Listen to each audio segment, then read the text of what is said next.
वर्षीय निर्भयावर बलात्कार केल्याची घटना उघड झाली आहे। हा बलात्कार रेकॉर्डवरील गुन्हेगार संजय प्रकाश माने वय वर्ष 35 राहणार चिंतामणीनगर झोपडपट्टी याने केला आहे, असे पीडित मुलीने संजयनगर पोलीस ठाण्यात दिलेल्या तक्रारीत म्हटले आहे।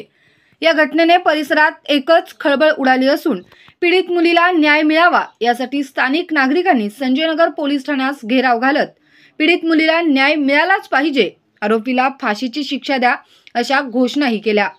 यावेळी भाजप नेते शिवाजी उर्फ पप्पू डोंगरे यांनी पोलीस निरीक्षक बयाजीराव कुरळे यांची भेट घेत पीडित मुलीला न्याय मिळाला पाहिजे त्या दृष्टीने फास्ट ट्रॅक न्यायालयात खटला चालवावा, योग्य तपास करून लवकरात लवकर आरोपपत्र दाखल करा अशी मागणी केली।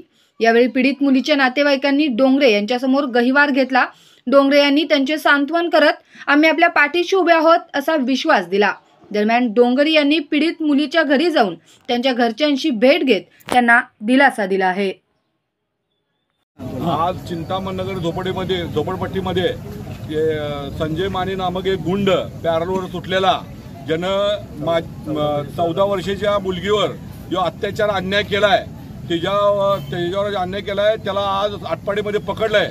परंतु 1 महिन्याच्या आत फास्ट ट्रॅक कोर्टमध्ये ती केस चालवून त्याला फाशीची सजा झाली पाहिजे अशी आमची भारतीय जनता पार्टीच्या वतीने मागणी आहे।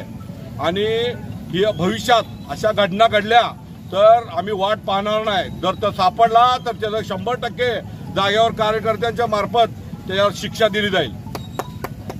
रीतसर तिचे व्हिडिओमध्ये दबाव घेतलेला आहे आणि आता पंचनाम्याला लिहिलेला आहे। साहेबांनी सांगितलं जागेवर जाऊन पंचनामा करून त्याच्या केस जास्तीत जास्त लवकर कोर्टात पाठवून त्याच्यावर सजा आम्ही करायला आम्ही प्रयत्न करतोय असं आश्वासन त्यांनी दिलेलं आहे।